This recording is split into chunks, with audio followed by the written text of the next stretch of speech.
First of all, a very happy and prosperous New Year to you and your family. Myself, Deepti Miriala from NAPA BOD from Charlotte, and we have our team, Vijay. He's a webinar committee chair, and we have Shrikant Amidala. He's our web committee member. So thank you for taking the time to join today's webinar. I hope everyone wrapped up their office work and cheer up into Friday mode, at least for the people who are in EST time zone. Yeah. Vijay, hand over it to you. All right. Hello, everyone. Again, thank you for taking time for joining this meeting today. First of all, I would like to start off the message with warm wishes. A very happy New Year to you and your family. We also have today, we have our NAPA president, Ajay Budati, and also secretary, Srinivas Saini, representing this meeting today. Thank you for them to join the call and also for your support. Let's do a quick intro. I think Deepti has already done the intro, and myself as Vijay Gadam, I'm actually serving as a BOD for NAPA and also a webinar committee chair. Deepti will be facilitating today for the rest of the webinar session today. She'll be playing a vital role in driving this session. She's serving as a BOD and she's from South Carolina. Shrikant Amidala is another member who is also supporting the webinar committee. And we have planned a year-long webinar sessions with the intent to provide you guys, bring awareness, and also help you connect with the help you needed. We will share you the details about the upcoming webinars shortly after this end of the slide, probably also a follow-up. With that, I would like to give you some quick logistics about the session, how we will run this meeting, and set some expectations. We'll have the presenter who will begin the session. It's an uninterrupted session for about 30 minutes, and we will hold up any questions and for the question and answer session, which begins after the presentation. If you come across any questions, please feel free to just provide it in the chat or raise your questions. Deepti will help facilitate those questions, and we will go through them during the question and answer session. With that, let's get started.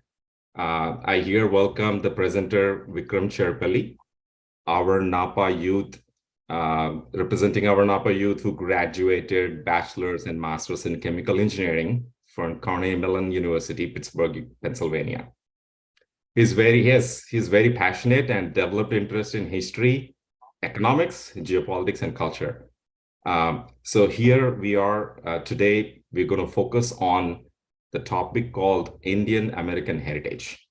I request Vikram to take over and shed some knowledge and information on the Indian American Heritage. Vikram, please take over and go ahead with your presentation. Hi, yeah, thank you everyone for that wonderful introduction. So yeah, that was a very nice introduction there. As was said, I am going to be giving a presentation today on Indian American. What does it mean to be an Indian American? Kind of the heritage. So I have about a 20-ish slide presentation that we can just I'm kind of planning on going through today. And basically what I'm going to do is I'm going to talk about, in that phrase, Indian American, you have both the idea of America and Indians, right? So I'm going to spend a little bit of time at the beginning talking about what is America? We know that it's a country, but kind of the idea, what is it that Americans think of themselves as, the people who lived here their whole lives, and what is the culture and history of America? And then I'm going to talk a little bit about the story, we've all heard this, we all know this ourselves, the idea of America as the nation of immigrants. I'm going to spend a little bit of time talking about the history of that, and then what does that, what has that looked like through time? What does that mean, etc. And we'll kind of go from there. And in that particular, I'm going to focus on Indians in America. And believe it or not, Indians in America have existed for a really long time. People from the South Asian subcontinent were first brought to America back in the 1600s. I'll talk a little bit about that. And then I'm going to come to modern day, and I'm going to talk about kind of like what the current American sociocultural moment that we are currently living through is. Like, what does it mean? I know that I'm sure a lot of you guys are following the news for the last several years. It seems that things are a little chaotic. So I'm going to spend a little bit of time talking about kind of the historical and political culture of the United States, and kind of putting it all into a little context to maybe make it a little more sense for you guys. And once we do a little bit of that historic overview, I'm going to give you a case study that's really close to Indian Americans in what's going on in America right now. And then at the end of the day, we're going to talk about the idea of America as an invented nation at the end to close out and go from there. But so my goal for everyone to get out of this this discussion today is essentially an idea of like what I want to put the story of Indian Americans into the context of everything that we are all living through right now in this country, this historical socio-political moment, and really kind of give you some understanding of what's going on. And I know a lot of us might not know as much. So, okay. So I'm going to start here. So first of all, like the idea of kind of what is America, right? So of course there's the nation of America, but the idea of America is actually very different than just the geography, or the river systems, the subcultures, or even like the various counties or politics or anything like that. America is not a nation in the way that most other nations in the society are. And this is a very interesting quote from a famous historian called George Friedman from one of his recent books. And the key line here is the most important fact to bear in mind is that the United States was an invented nation. It's not. It did not evolve naturally from a finite group of people over thousands of years in one region as China or Russia. So, like this is, for instance, the idea of America as the home of immigrants. More than that, the United States was an intentionally and rapidly invented nation. The American regime was first conceived in the Declaration of Independence and institutionalized in the Constitution. These are man-made documents. So the idea of America as a created entity. And then also, the American people were constructed from many countries and many languages with varied reasons for coming to America, most freely and most by force. The people of the United States invented themselves from a blank slate. And in important ways, the American land invented itself. It provided Americans with possibilities that were unimaginable to most and could be used in ways that no one anticipated. So really, the key idea I want you to get from this is the idea of everything we know about this country, be it the people, the culture, the language we're using to communicate with each other right now, compared to the language most of us are using to communicate with our families at home even. All of this is it's not organic. It was a decision. And that is kind of the core to the American story. And one of the most important parts of that decision is the idea of America being the nation of immigrants. So to give a vastly simplified summary of immigration to the United States, first, why is there immigration to the United States? So the reason, there is actually a historical and political reason for it, and it's because the United States' indigenous population, the Native Americans, was actually very, very low. So the original founders of the nation opened up immigration in order to populate this vast land. And this is why America kind of became this melting pot of various languages, ethnicities, cultures, foods, everything. So, but where does it all kind of begin? So you have the You have, of course, indigenous Native Americans who migrated across the Bering Strait over 10,000 years ago. But really, the story of European history in America begins in 1607. And from then, you've had waves of immigration. The way this has worked is basically the federal government has opened various regions of the world to rolling essentially quotas of immigration. So the first opening of immigration laws was to Ireland and Scotland. That was at the very beginning of the country in the 1790s. And then it was expanded to Central Europe. So this is like Germany, Switzerland, Italy, stuff like that, to Central Europe in the 1830s. And then it was expanded to Southern Europe. So this is Spain and Portugal and Italy and all the rest. And then it's eventually expanded to Eastern Europe. So this is where you get the Russians and the Polish and the Baltics and all that. And then eventually, starting at the turn of the 20th century, after a long time, the US opens up immigration to other parts of the world in Europe and Africa. So you have expanded immigration open from China and East Asia. This begins in the 1910s, and then it was expanded to the Middle East and even more to sub-Saharan Africa in the 1920s. And then, so the large wave of Indian immigration to the US came after 1965, which was the Immigration and Nationality Act. Okay, so a lot of us came here in this post-1965 wave. Okay, so so why do immigrants come here? This is the very famous poem on the Statue of Liberty. I just wanted to focus on this this section here. Basically, giving your tired, your poor, your huddled masses yearning to breathe free, the wretched refuse of your teeming shore. Send these, the homeless, tempest-tossed to me. I lift my lamp beside the golden door. So this is kind of the ideal of American immigration in American society, right? Like anyone can come here. It's a blank slate. You can reinvent yourself. What you were in a previous life is essentially irrelevant. And this is where, at the beginning, the poem talks about keeping the basically keeping the door open for everyone. Okay, so now I want to talk about what is America. Like, what do all these immigrants come here to do? What do they do when they are here? And as Friedman said at the beginning, like, you can really look at this in the original documents, the Constitution and the Declaration of Independence.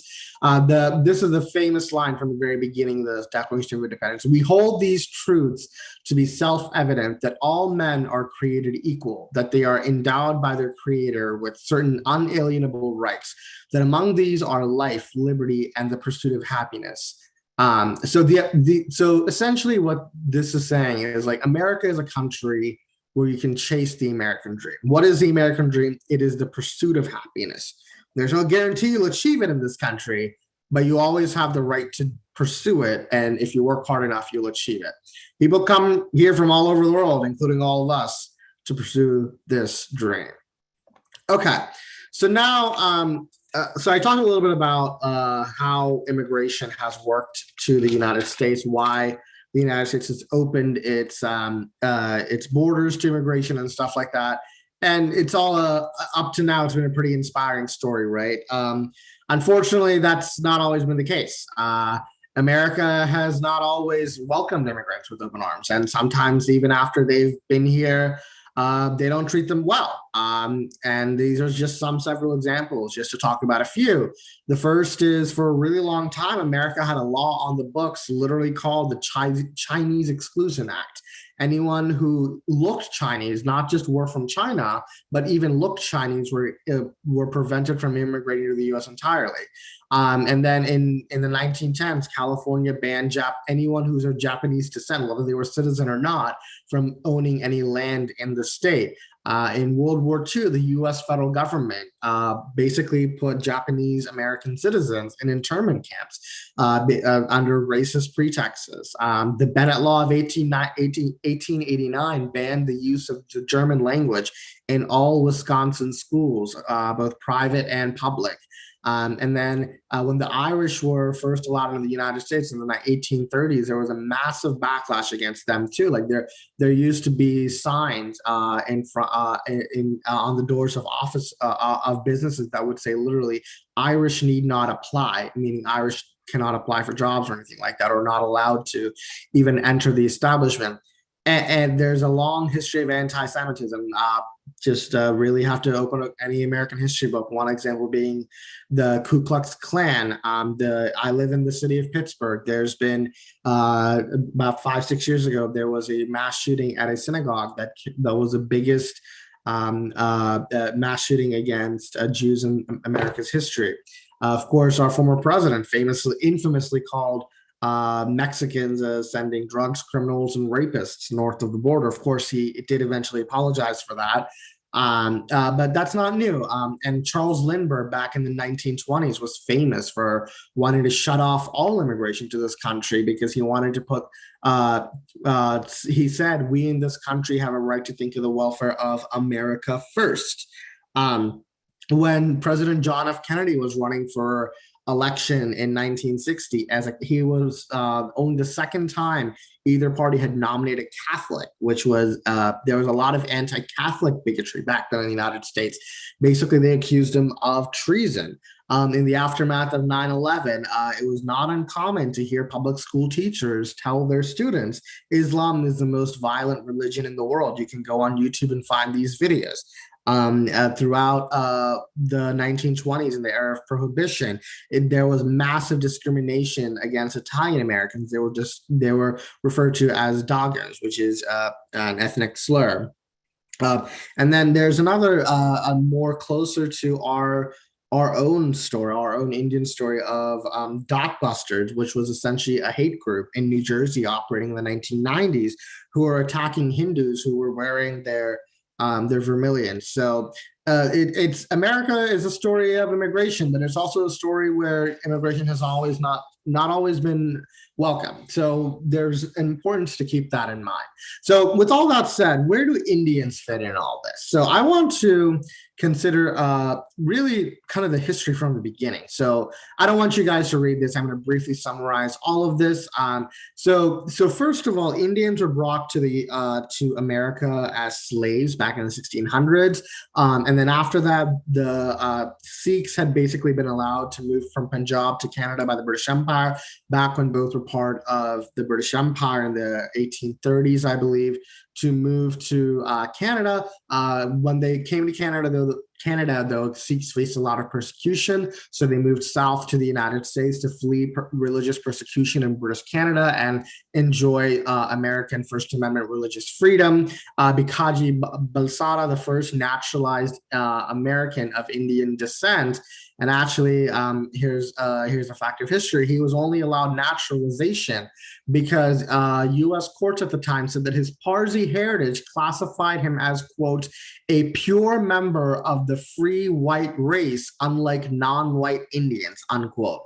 So there's, again, a little bit of that negative history there. And then there's an infamous U.S. Supreme Court case called United States v. Bhagat Singh Thind, which the U.S. Supreme Court ruled that Indian origin people could not be naturalized citizens because they were not white. So this is the U.S. As I mentioned, we are in an integral part of this story of immigration here.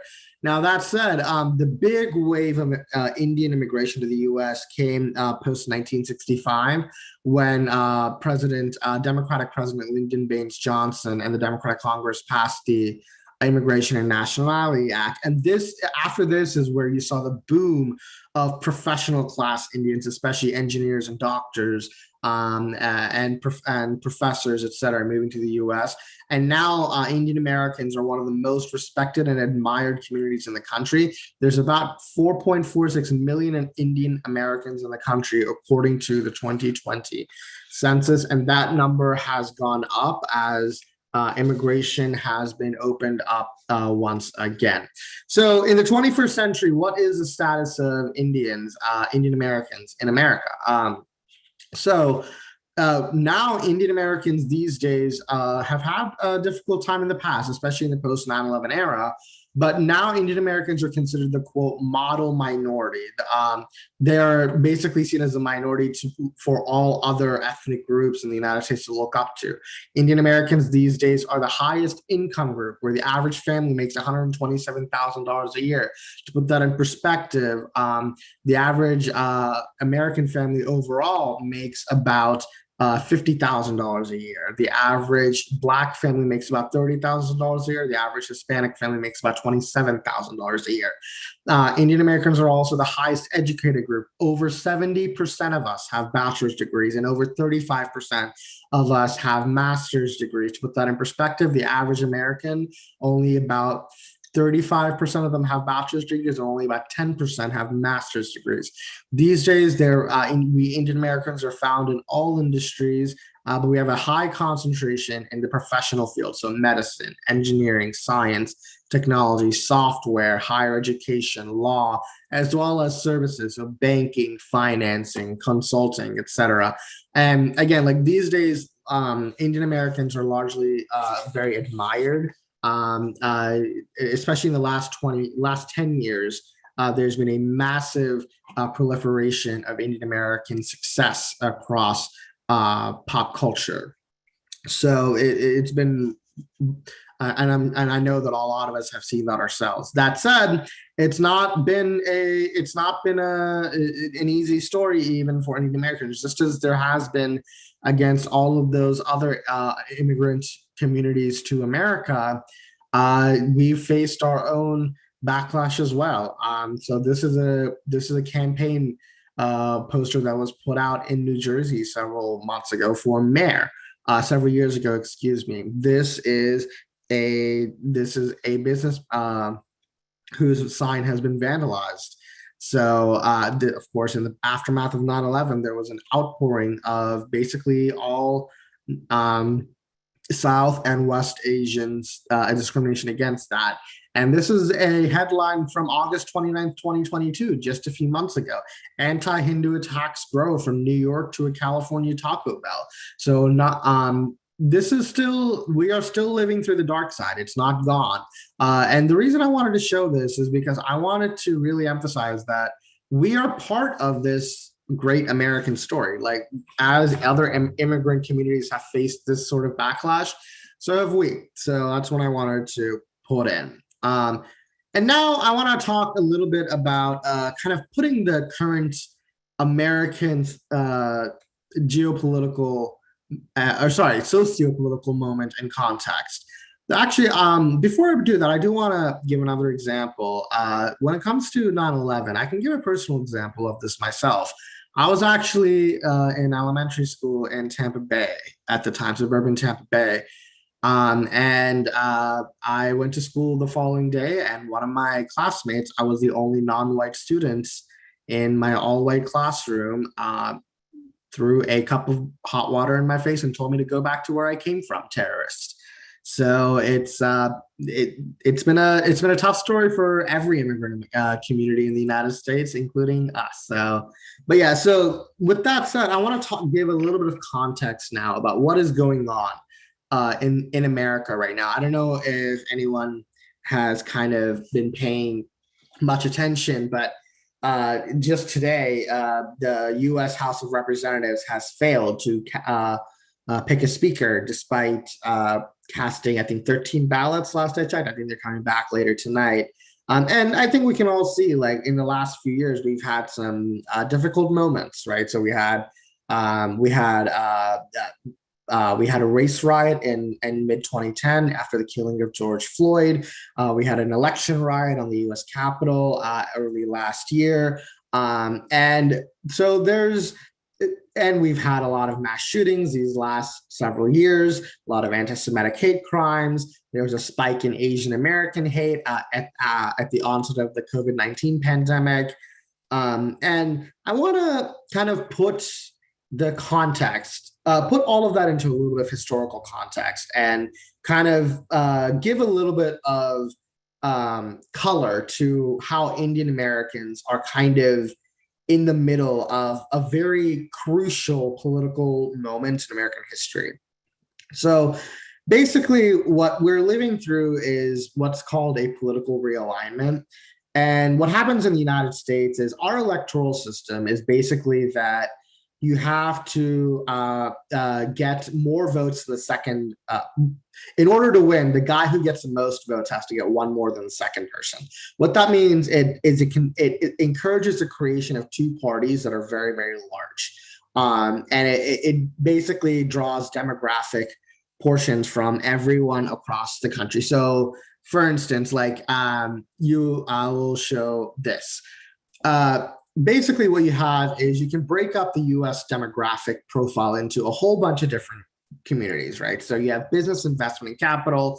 So this is Wall Street, for instance, neoconservatives and neoliberals, paleoconservatives, right populists, conservative minorities, middle and upper class professionals and suburbanites. And all of these form what's called the Republican three-legged stool coalition.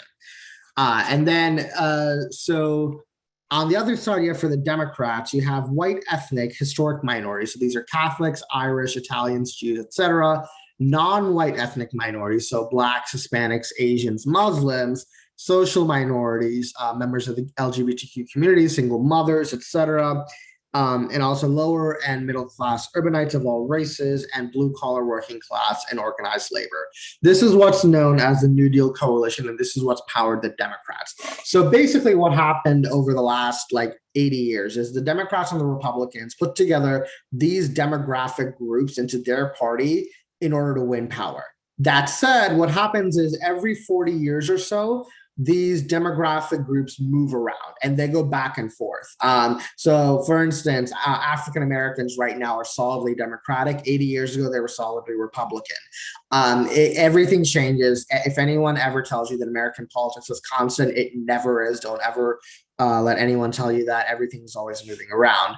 But what's going on right now is we're living through a swapping point. It's called a realignment. So you have these different demographic groups moving around between the two parties. So we've had realignments in the past, and they're always messy. They're always descending to chaos. And fun fact, every single one of them in the past, except for one, has ended in a chaos in the speaker's vote at the U.S. House of Representatives that's happening right now as well.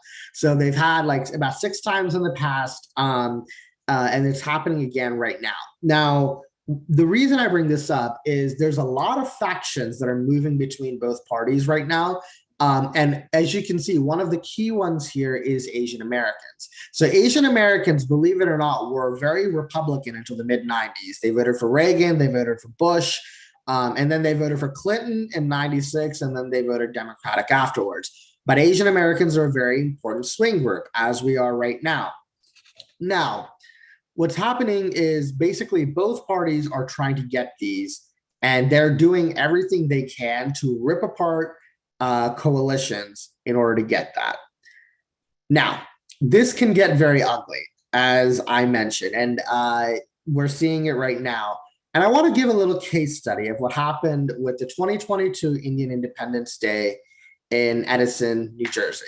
So this is, I want everyone to be patient with me because there's a lot of moving parts here, and I'm going to try to do my best to explain this and condense it all.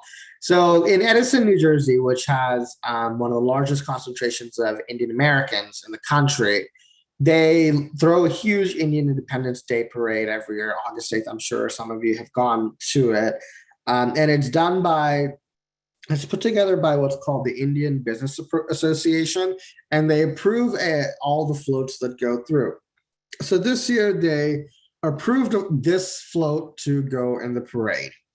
Now, I don't know how much people might be aware of, but this is a very controversial symbol right now. A bulldozer, is especially one with Yogi Adityanath's face on it, is basically a symbol of, it was called a symbol of hate by the Council of American Islamic Relations and the Indian American Muslim Association. And in response to that, the Indian Business Association said that gave an apology for allowing it to be displayed in the parade. the mayor of Edison, Sam Joshi, said, any symbol or action that represents discrimination is unwelcome in Edison. And then after that, the Indian Business Association said it is offering its most sincere apologies, and that it is not reflective of their mission. And then the TNEC Municipal Committee criticized it, and and then after that, New Jersey senators said that this should not have happened. As you can see, what happened, or what I'm trying to get at is, it basically caused a rhetorical argument in New Jersey. And at the end of the day, all it caused was, it led to actually some interethnic violence in Edison, New Jersey, that left with 2 people in the hospital afterwards. So what's the point I want to give everyone? I want everyone to know that we live in a great country, and we are a great people, and we are in a wonderful moment, and we are very important. And I want us all to remember that we are an invented nation, a regime, a people, and a land that has been given agility that other nations lack. This is a nation that was built to make, the regime was built to be flexible and to leave the people free to evolve as quickly as they could to take advantage of the land. It allows the United States to develop with extraordinary speed, and because of all these things must exhaust themselves at some point, it also leads to frequent crises that seem to break the nation. But instead, America culturally refuels itself from the crises, reforming itself with a remarkable agility. Again, that's from George Friedman. And I wanted to talk about this quote here because I want to reemphasize, the only thing that can make America hurt is America itself. And we are all part of America. It's up to us how we write this story. And we all are part of it. And I just wanted to show this picture, or this slide, of everything that is possible in this country.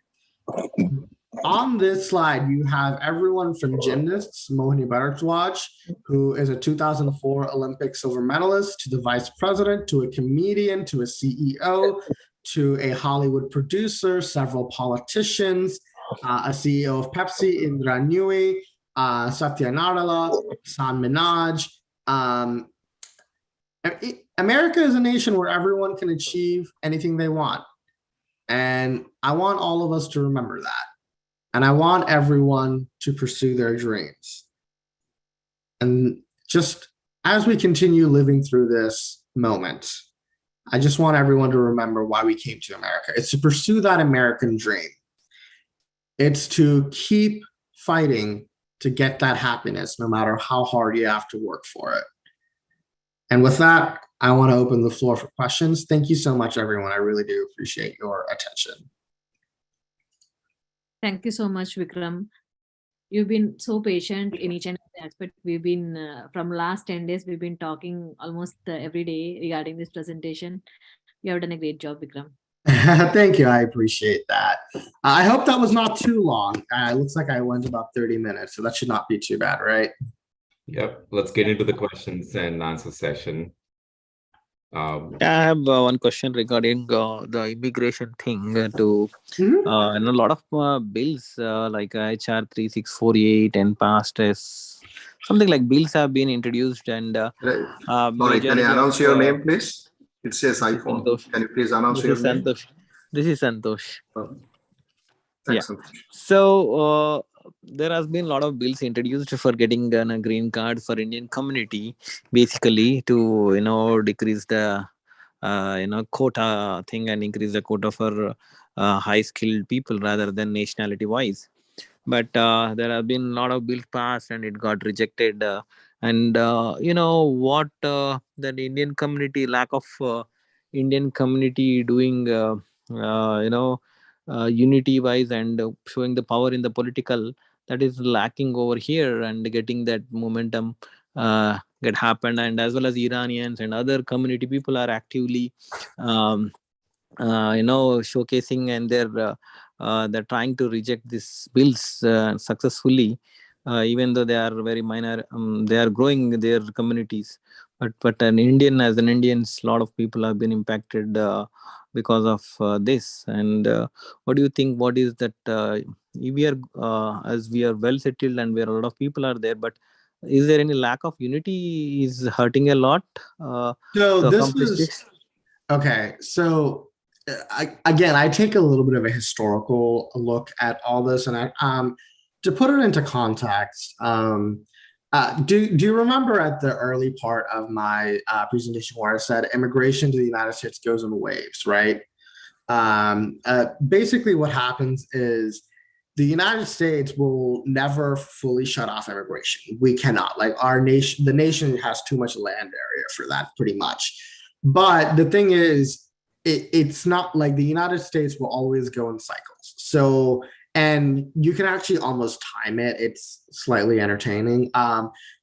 It basically goes into about a 30-year cycle where roughly every 30 years, the United States goes, every 20 years, the United States goes from opening immigration to shutting off immigration. You can almost like clock it. It's kind of ridiculous. So right now, here in the 2020s, we are just living in a time where politically the will is just not there to get an expansion of immigration. And unfortunately, or fortunately, depending on who you ask, right? It might just be a waiting game. The immigration reform has people have been trying to get it through Congress for about 30 years now, if I remember correctly. The thing is, politically, the United States is just not at a mood right now in order to get it done. And I'm not one to make predictions, so I'm not going to make predictions. But all I will say is, again, this is kind of like one of those cycles of histories. Like the United States goes through cycles. So like I said, my family, we moved to the United States in the early 2000s. In the 2000s, the country had a very open immigration policy. A lot of asylum was granted pretty liberally, for instance, in the 90s and 2000s. But since then, it's shut off. It's been restricted. Eventually, it'll open up again. When that is, I don't know. In terms of how you can influence that, it's you need to call your elected representatives. That's the best way to go about it. And you need to convince your fellow residents to call their elected representatives.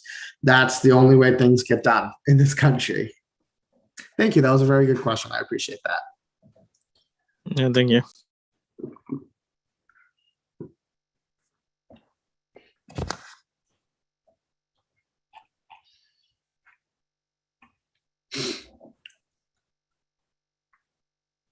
Any questions on the chat? There's no questions on the chat, but anyone on the call, please feel free to ask. Hey, this is Suresh Vadapalli. I'm gonna ask an open question, particularly to Mr. Cherupalli. A very nice presentation, Vikram. Thank you. I appreciate that. I appreciate your time for doing this. Secondly, I'm kind of confused. I know you gave a very succinct information about the history of immigration, mostly the traditional by the book type of definitions of what America as a nation stands for, the Bill of Rights, the Declaration of Independence. Even though if you really read about the real American history, I wouldn't really agree with bunch of that stuff, right? You know where I'm coming from. I don't want to get into it. No, you're right. You're right. And I know you are well educated. You are educational. You are smart enough to understand this. My point is, regarding this presentation, what exactly were you trying to convey to us? I know you said it's a melting pot. We all have our hand in it. We collaborate to get things done, things like that. but I'm still a little bit confused because you seem to be holding back something that you want to say. I'm not. There's some. Really? No, the beauty of the story I was trying to tell today is the idea of everyone has a choice in what they want this invention to be. That's the story I wanted to say. I purposely left it open-ended. Oh, okay. Excellent. Thank you. That was the thing. I was like, okay, were you trying to drive at something? I know you were not trying to force our biased in one way or the other, democratic leaning. And I know you were very careful about that. Yeah. I get that. But I was also confused a little bit about, okay, what's the purpose of this a little bit? Yeah, but I mean, anyway. Yeah, no, my purpose is I want us all to realize that it is our choice what this invention becomes. Great. Good concept. Thank you. Thanks for your time. So again, this is Santosh. So next question is regarding about by listening this, and what is that thing we need to do to be to become more politically active and try to be what is the outcome of this while learning this culture history. What would be our next action item that would be better fit for the American? Well, Santosh, that's the beauty of America, right? You get to define your own American dream. As I said, the American dream is the ability to pursue happiness. What makes you happy? And whatever doesn't make you happy, it's up to you to figure out what you want to do to make it happy, right? Now, I'm not trying to cop out. I'm trying to tell, like, that the whole point of my presentation is it's every individual person's free will. So one more funny part is actually I frequently hear things even though we come over here from long time, a decade ago for most of the people, and still we don't think or we don't discuss more about American politics and try to learn about American culture or more about American culture or what we call infusing to the American political system rather than back in India. A lot of things people, wherever I go, wherever I see, think about back Indian political system and discuss about that rather than they know that they are not going to be there anytime. So, but still, our mindset is not it actually where your future would be. So how I was also last time when I had a group of discussion, I clearly told that we should change why to discuss a lot of time on the political system, which you never be in future. In past next 10 years, if you think you will be part of the system, no, then why to discuss? You've already been somebody naturalized or somebody got already green cards, everybody. So what is the use? Your children is US citizens and all, but our mind and ecosystem is still revolving around Indian political system. So what do you think that we should able to bring to avoid such things happening so that we think about so if I may, Santosh, yeah, Santosh, if I may, like, so first of all, I want to say this, like, it's not a bad thing to pay attention to what's going on in other parts of the country, other parts of the world, right? Like, more power to anyone who can do that. I mean, I'll be clear. Like, I follow news from around the world. Like, I keep an eye on what's going on in the EU every day. I keep an eye on what's going on across the Taiwan Straits. Like, for instance, I can tell you guys, just a couple weeks ago, the Chinese aircraft carrier, the Liaoning, showed up 25 miles out of from a U.S. naval base in Guam just a few weeks ago. Fun fact. So I think it's a good thing for those who want to pay attention to more and other important parts of the world. But as for how you get involved in our current system, well, first of all, you kind of need to pay attention to what's going on here, right? So something as simple as watch the evening news every day. Just watch the news. Just, and I think, like, because, to have deep discussions of, like the merits of what sort of policy or what sort of ideology, like, you're not going to be able to debate like which party is right on anything or any policy or anything like that until you have a more deep understanding of the American history and American culture, right? But what you can do in the meantime is, try to get informed. Like, but like get a subscription to your local newspaper, whatever it is. Try to stay informed. Watch the evening news. Get a subscription to the New York Times. You know, and also the thing is, like, if you want to know information, ask. You know, that's the key. There's always resources. That's the best way to go about it. And I will. Hey, if anyone is interested and wants to talk about American history, American culture, or anything like that, feel free to reach out to me. I'm more than happy to do that. So yeah, but the key is you have to. I will say something. I appreciate you asking this question as well, because I've noticed it myself, and that's one of the reasons I wanted to give this presentation to this group of people. Yeah, that's true. I wanted to. Go ahead. Yeah, this is one of the important things that we should know about the history, what happened, how it has been evolved to current situation. And yeah, I want to understand how, you know, we can as a collective group can able to, you know, make it things happen in a right mindset. Because everywhere, wherever I go, and even 99% of the people, they don't know who is the local congressman in their city. Well, present Santosh, city, okay, first of all, Yeah. I will say, like, that's not unique to Indian Americans. That's everyone in America. If you go across America and like ask 90% of people who their congressman is, they couldn't tell you. So that's normal. Yeah.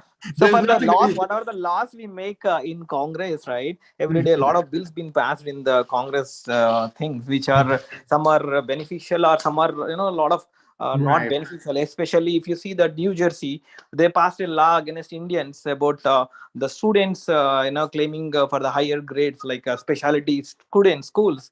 They passed a law that you know, Indians should able to stop doing that, and even Virginia also passed a law against Indians, that they are claiming majority of the students for the higher grade and like higher marks rate, what is that, gifted school children's.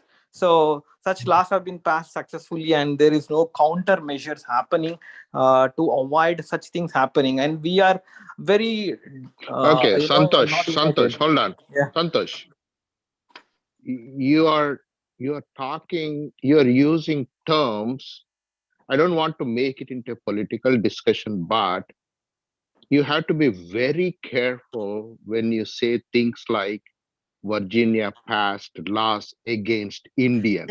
Suresh and Santosh, That if comes I may. across as very racist. Yeah. So if I right? may, You if I need to may, be, yeah. yeah, if Oh, I may okay, jump in here, what I think. So Santosh, first of all, what I want to say is, I would encourage you to look at the full details of the law, because I'll be honest, I don't know the laws you're referring to, and I'm not going to say anything. I'm not going to comment on the merits, and I don't think any of us should. Right. That said, I think I would agree with Suresh that maybe you don't know the full details of the policy. And this is kind of what I mean. I would encourage you to reach out to your local elected official. If you live in Virginia or New Jersey and you're concerned about this law, you have a state delegate, you have a state representative, you have a state senator. Reach out to their office, ask them, hey, I'm concerned that this law that was passed by the legislature is going to hurt my kid's ability to get into a gifted program. Tell them that. Tell them you're concerned and see what they say. That's how you get involved. So that's the way to go about it, Santosh. Does that make sense? So, yeah. It's, with all due respect, the team, everyone is on the call. Santosh, we appreciate like your questions. It's really good and being very honest, upfront, honest, and asking this. Feel free to connect with Vikram offline if you discuss this, and they guide you in certain direction, right? So which is good. With all due respect, like let's we passed time and we wanted to wrap up the question and answer session at this point. We appreciate you guys actually taking time. I would like to have our president or secretary to provide a thank you note. And then we will talk about the upcoming webinars as well. So please stand by here. So President Garu, like Ajay and Srini Garu, please. Yeah, let me start, Vijay. This is Srinivas signing. Thank you. NAPA General Secretary. And I would like to thank webinar committee and our presenter, today's presenter, Vikram Chirpalli. It's a great job, great effort, and went well. So I could not focus much because I'm focusing on the technical aspects of this webinar streaming and Zoom sessions. So I felt that this is a good effort. Like Vikram did a very good effort in putting this into a presentation and presenting through our NAPA webinar session. I want to ask Vikram, like maybe after. Can we use these slides to be shared on our NAPA website? So Vikram, can we use your slides on the NAPA website? I would prefer you not. Is that okay? Okay. Yeah, that's what Thank I you. want to ask you. Like I want to ask you. I appreciate that. Thank you. Yeah. I mean, you're going to be posting a live stream to the call, right? Or a link to the call, the recording? Yes. Okay. The live stream is available on the YouTube for all the subscribers. So anytime they can go and watch again and again. That's the advantage of this live streaming. So with that, I would like to say, thank you again, guys. Good job. And hopefully, I think we are more webinars are in the pipeline. So if you want to announce any upcoming webinar, you can announce now. Then I want to request our president to say a few words, and then we'll close this session. Thank you again. Perfect. Thank you, Saini. First of all, thank you to Vikram for the nice presentation and sharing your knowledge. And thanks to the entire webinar committee. And most people might know from last 9 to 10 years, this is the first time that we formed a committee. Not only webinar, there are several committees we have. And webinar committee from last 1.5 months, they're working on the process, identifying the topics. They already identified like 6 or 7 topics for the next 6 to 7 months.